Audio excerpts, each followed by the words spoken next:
Okay, so this one is easy, cheap, and will definitely save you time later. Under my fridge is the area where the 120 volt power wire comes into the RV. The breaker box lives down here, and it's also where my water connection panel is located. You probably have some panels like this in your RV. Maybe one to access the water pump. Water heater bypass valves are sometimes located behind access panels, furnaces, whatever it may be. They're often screwed in, and I'm just getting tired of grabbing the drill or screwdriver. The first thing I want to do is replace the screws with these knobs. Unfortunately, cabinet hardware usually comes with longer bolts suited more for 1/2 inch or 3/4 inch wood. Cutting down the end of the bolts can often damage the threads to the point where they can no longer be used. So a little trick is to first install a nut past where you want to make the cut. If the cut damages the threads, most times the nut will rethread the end of the bolt as it's being removed. I'm going to countersink the support behind the bolt head so the rest of the panel can sit flush against these supports. Okay, with our hardware on, there's a couple different ways we can mount this so it can just be peeled off. You can use cabinet catches, you can use magnets, but the cheapest and easiest thing I found are these command Velcro strips. I have these holding up photos everywhere in the RV. 2 of these together are rated to hold 20 pounds, so I'm just going to cut 2 into 4, place them in the corners, and now you can quickly remove and replace this panel with no tools.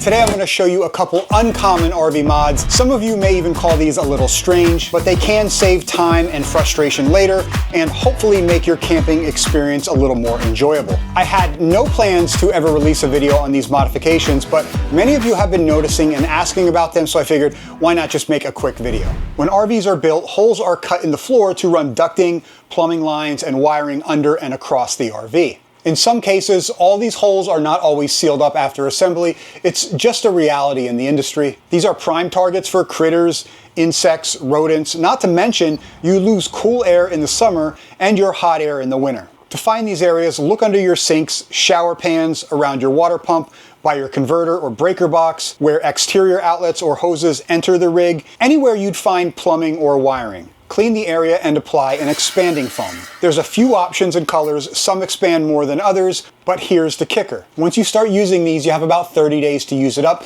sometimes even less, because eventually the foam is going to harden in the applicator tube. So it might make sense to try to fill them all in one day. It can also get expensive and wasteful if you buy different foams for different applications. I just get the multi-purpose. I'll link to that one below. I would say this expands about an additional 50% of the original size you apply. If you have a gap that is too large, just place some duct tape over the hole and then cover everything with the foam. It's not an industrial grade expander, so it's not going to separate or damage anything, but it definitely helps maintain your interior temperatures.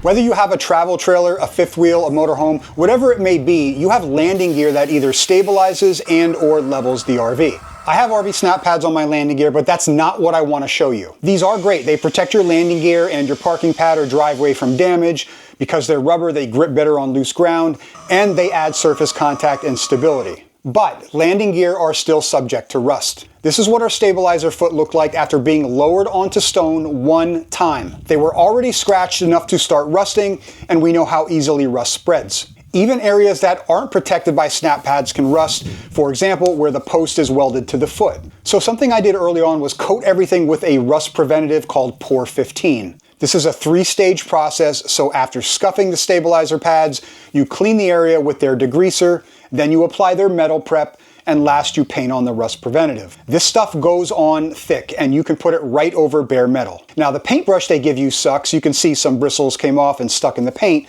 but it's very solid after it dries. Now a couple thousand pounds of weight on these will scratch this paint off, so I added snap pads after the Pour 15 dried. I did the same on the tongue jack foot and the rear leveling jacks before adding snap pads to them. Now, the paint that comes in the 3-stage kit will fade in the sun. That's okay, it's still functional, but they have what's called a top coat that doesn't fade, and I went with chassis black to match the rest of the frame. It's one less area I need to worry about rust starting or spreading, and with plenty left over, I can cover rust spots in other areas before they spread. By the way, all the products in this video are linked down below along with our other coupon codes.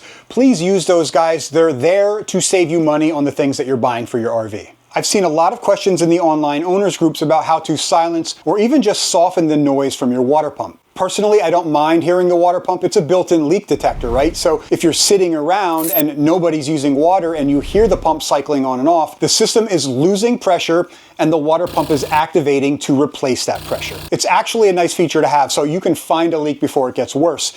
All that said, sometimes it's a little louder than we like. Ours is under the pantry and it's only separated from the living space by a piece of 1/8 inch Luan. I had some extra egg crate foam in the shop, so I said, why not? Let's see if we can sound deaden the water pump compartment. This took maybe an hour. I simply measured and cut the areas I needed. I used 3M Super 77 spray adhesive on the backs and just pressed the pieces inside the compartment and on the back of the cover panel. It did cut down on the noise a little bit. It wasn't life-changing. I can still hear it, which is what I wanted, but it's definitely less annoying and it's an easy project.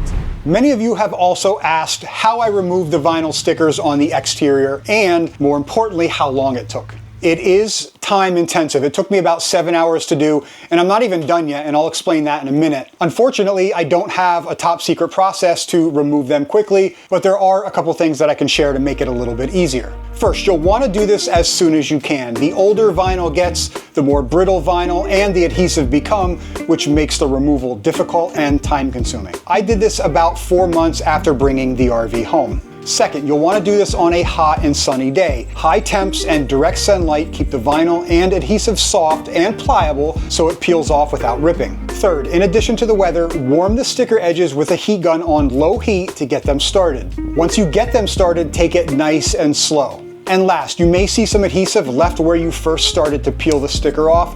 Just rip off a piece of the sticker, tap the adhesive a little, and it should come right off. Now, the stickers are applied during the manufacturing process before the sealant is applied. You can see I still have stickers under the clear sealant. So instead of resealing a brand new RV, I'm just gonna wait and remove these sections the first time it needs to be resealed. It's definitely a project, but for those of you who like the clean look, it's well worth it. If there's other weird or OCD style mods that you would like to see, let me know down in the comments. I promised you guys a short video today, so we're gonna wrap it up here. Thank you so much for watching. I hope you consider subscribing, and we'll see you in the next one.